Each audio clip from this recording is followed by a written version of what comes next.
Assalamualaikum warahmatullahi wabarakatuh. Apa kabar pemirsa Selebes TV? Senang rasanya saya Ade Febrian bisa kembali menjumpai Anda dalam program obrolan Karebosi. Dan pemirsa, ini kita tinggal menghitung beberapa bulan lagi kita akan menghadapi Pilwali Makassar, tapi kita masih berada dalam status masa pandemi COVID-19. Nah, gimana dengan konsentrasi dari masing-masing paslon untuk menghadapi status pandemi ini dan juga strategi seperti apakah nanti yang akan dilakukan oleh masing-masing paslon untuk melakukan kampanye walaupun masih berada dalam status COVID-19 di Kota Makassar. Saat ini kita sudah tergabung bersama dengan Ibu Indira Mulyasari dari paslon Adama atau Dani Pembantu Ibu Fatmawati. Assalamualaikum warahmatullahi wabarakatuh, Ibu Indira. Assalamualaikum warahmatullahi wabarakatuh. Waalaikumsalam, Mbak Geminta, Mbak Upi. Iya, gimana kabarnya Ibu Indira? Baik, Alhamdulillah sehat-sehat. Mudah-mudahan kita semua diberi kesehatan. Iya, amin, amin. Dan saya juga ingin menyapa Ibu Gemintang Kejora. Apa kabar Ibu Gemintang? Baik, Alhamdulillah. Apa kabar semuanya? Kak Indira dan Kak Upi juga.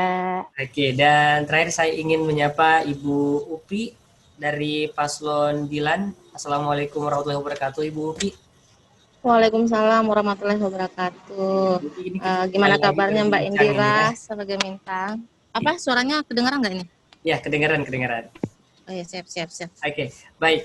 Saya mungkin mulai pertama dengan paslon dengan nomor urut 1, Ibu Indira Mulyasari. Ibu Indira kan mungkin bisa memantau kegiatan-kegiatan dari paslon Dani Fatma. Nah, kita ketahui sekarang kita masih berada dalam status pandemi COVID-19. Untuk konsentrasi kampanye nanti seperti apa sih untuk paslon nomor urut 1 ini? Ya, terima kasih. Keren nih hari ini cewek-cewek semua, perempuan yang tampil.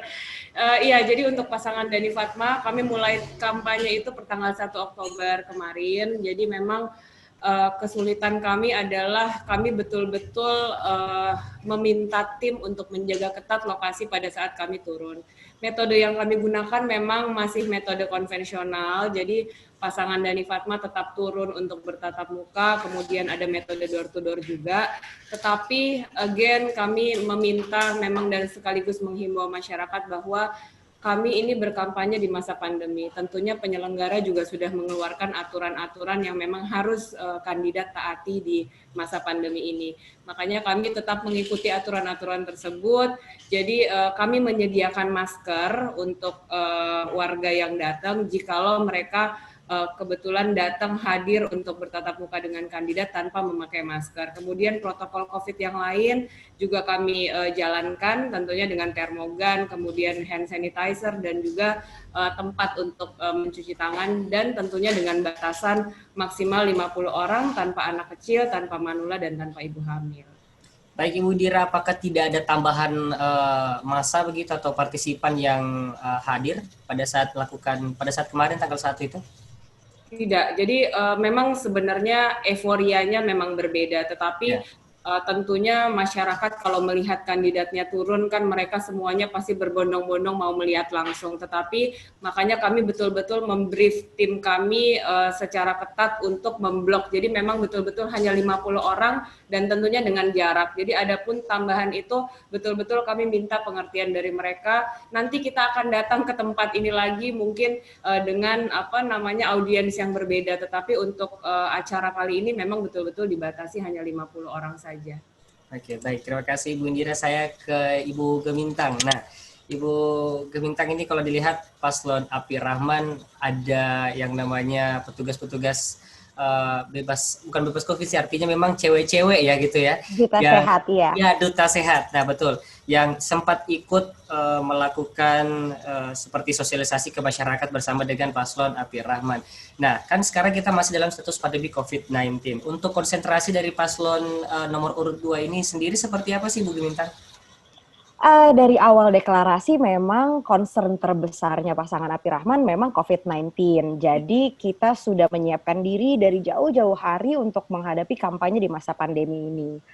Tentunya itu artinya peraturan-peraturan dari Satgas COVID maupun PKPU bukan lagi hal-hal yang mengagetkan atau menyulitkan untuk kita karena kita sudah menyiapkan rencana-rencana bagaimana caranya melakukan kampanye. Pastinya kampanye yang kita lakukan juga meliputi kampanye tatap muka yang mengikuti peraturan PKPU tentang batasan jumlah orang maupun prosedur-prosedur. Adapun misalnya protokoler yang selalu mengikuti pasangan ketika turun untuk memastikan bahwa semua baik yang hadir maupun penyelenggara aturan mematuhi peraturan tersebut. Jadi seandainya ada kondisi di mana kita udah batasin 50, yang datang lebih, paslon harus langsung pergi karena supaya acara bubar, supaya ya juga memastikan keselamatan semua yang terlibat di dalam acara. Di luar dari itu, tadi kita punya duta-duta sehat yang juga selama kampanye aktif memberikan edukasi kepada masyarakat tentang COVID, dan di luar dari itu kita juga sangat mengencangkan kampanye kita melalui media sosial, karena media sosial kan saat ini yang paling aman digunakan selama masa COVID, jadi orang tidak bertemu, berkerumun, ataupun bertatap muka, dan di situ memang menurut kami kekuatan terbesar kami. Jadi kita fokus di dalam area-area yang tidak hanya program kita meliputi COVID-19 seperti Duta Sehat ataupun Wisma Isolasi Mandiri yang kita sediakan secara gratis, tapi memang protokol-protokolnya sudah kita atur dari jauh-jauh hari. Jadi kita siap dan begitu bersemangat. Baik Ibu Gemintang, ini kan PKPU nomor 13 baru saja dikeluarkan oleh penyelenggara Pilwali nanti. Nah, untuk strategi kampanye atau mungkin strategi untuk maju di Pilwali nanti untuk pasangan Api Rahman sendiri, apakah ada perubahan rencana ataukah memang sudah antisipasi seperti itu? Pastinya kita udah antisipasi hampir seluruhnya ya, kecuali yang paling baru untuk kita sesuaikan adalah tentang zonasi, gitu kan, dan beberapa peraturan baru yang sedikit berbeda dari PKPU 12 ke PKPU 13 gitu. Tapi sebenarnya itu lebih ke arah kita membriefing sedikit kepada seluruh tim-tim kita tentang pertambahan atau perubahan di dalam aturan. Tapi di luar dari itu kita udah siap. Oke, baik. Terima kasih Ibu Gemintang. Saya ke Ibu Upi dari Dilan. Nah, untuk dari Dilan sendiri, konsentrasi kampanye nanti seperti apa ini Ibu Upi? Karena kalau kita ketahui ini status pandemi COVID-19 hingga saat ini walaupun sempat melandai beberapa hari yang lalu, tapi ini belum dipastikan hilang seperti itu. Silakan Ibu Upi. Baik, terima kasih. Selamat siang menjelang sore ya, ini sudah sore ya. Sesuai dengan peraturan PKPU 13 ya, memang kita terkait masalah kampanye yang dibatasi dan lain sebagainya, kampanye yang tidak mudah bagi para calon. Tetapi bagi Dilan, alhamdulillah kami sudah jauh-jauh hari mengantisipasi strategi-strategi atau isu-isu COVID-19 yang berada di luar sana, bahwa yang pertama selalu kita menekankan atau selalu kita menghimbau kepada masyarakat yang langsung bertatap muka selalu memakai masker, mencuci tangan dengan sabun. Yang ketiga, menjaga jarak. Tiga poin ini yang selalu kita jaga dan selalu kita imbaukan kepada masyarakat ketika kita kampanye tatap muka dan door to door atau belusukan di pasar dan lain sebagainya. Itu Mas. Baik, terima kasih Ibu Upi. Saya kembali ke Ibu Indira. Ibu Indira, ini kalau dilihat kemarin pada saat deklarasi untuk paslon Adama sendiri salah satu paslon yang memiliki cukup banyak partisipan kalau saya perhatikan. Nah, kalau seperti itu nantinya ke depannya ini Ibu Indira untuk menjaga stabilisasi protokol kesehatan di paslon Adama sendiri seperti apa nanti? Ya, jadi memang kemarin deklarasi karena itu momen pertama. Jadi memang semangat tim itu memang luar biasa pada saat itu. Tapi kalau kita bisa lihat di tempat acara, di tempat deklarasi itu kami menyediakan rapid test. Jadi semua tim, semua jaringan, kemudian orang yang akan masuk ke lokasi tempat kami deklarasi, semuanya di rapid test dulu. Kemudian ada pun yang memang hasilnya reaktif, tidak boleh masuk ke wilayah acara. Tapi kemudian setelah itu PKPU keluar, PKPU 13 yang baru keluar, kemudian lagi-lagi kami tetap harus memberi pengertian kepada tim bahwa ini ada aturan yang berlaku. Jika ingin kandidat ini tetap eksis sampai tanggal 9 Desember nanti, saya rasa kita harus sama-sama mematuhi aturan yang ada. Jadi pengertian itu hampir setiap rapat itu kita sampaikan supaya memang tetap kita bisa saling menjaga. Kita bisa menjaga diri kita, bisa menjaga keluarga, bisa menjaga tim, dan bisa menjaga Makassar biar nggak naik lagi nih angka COVID di Makassar hanya karena pilkada. Baik, terima kasih Ibu Indira. Saya ke Ibu Gemintang. Ibu Gemintang, untuk Paslon Api Rahman sendiri, untuk partisipan jelas tak kalah banyak juga ya pada saat deklarasi kemarin maupun pada saat proses pendaftaran ke kantor KPU. Nah, kalau saya perhatikan memang partisipan luar biasa, entah itu anak muda, kalangan buruh dan lain sebagainya banyak sekali. Nah, untuk kedepannya kampanye plan yang dilakukan oleh Api Rahman sendiri seperti apa? Karena kita mengingat protokol COVID ini semakin hari semakin ketat saja seperti itu. Silakan.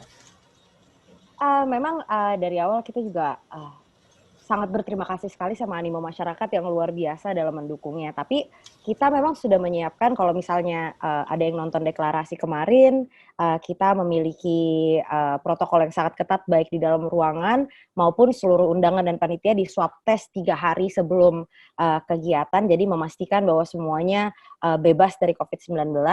Dan protokol-protokol seperti itu setelah hadirnya PKUPU 13 pun cuman menambahkan beberapa prosedur-prosedur baru seperti batasan jumlah, tapi sebenarnya tidak pernah hilang dari jiwa kampanyenya Api Rahman, yaitu memang sebagai panglima perang melawan COVID-19, kita selalu mengutamakan kesehatan. Lebih baik kita kehilangan sedikit masa kampanye kalau memang acaranya tidak bisa memenuhi protokol COVID dan memastikan kesehatan dan keselamatan seluruh masyarakat yang terlibat dibandingkan kita memaksakan sebuah acara yang pada akhirnya membahayakan bagi masyarakat Makassar. Baik, Ibu Gemintang, kalau dilihat tadi Ibu Gemintang sempat mengatakan banyak sekali nanti kita akan mengarah ke sosial media. Nah, kalau sosial media, berbicara tentang kampanye melalui sosial media ini pastinya akan selalu saya sampaikan juga di beberapa talkshow saya kemarin itu tentang berita hoax dan ada beberapa akun-akun fake yang mungkin sempat terlibat nantinya pada saat mendekati hari pemilihan wali kota Makassar nanti. Gimana nanti untuk menghadapinya seperti itu, Ibu Gemintang? Kalau dari tim Api Rahman, kita selalu percaya diri luar biasa dengan kemampuan tim kami, khususnya tim kreatif dan tim sosial media dalam membuat konten-konten ataupun melaksanakan kampanye yang sifatnya melalui sosial media. Kita banyak banget bikin produk-produk kreatif dari TikTok, dari vlog di YouTube, dari Instagram, sehingga kalau dari sisi kami, kita nggak ada rasa niat atau perlu untuk melaksanakan bentuk-bentuk black campaign seperti hoax gitu. Jadi, kalaupun memang ada dari sisi-sisi yang lain yang misalnya melaksanakan strategi-strategi seperti itu, kita pun tidak khawatir karena kita begitu percaya dirinya sama tim kami sendiri.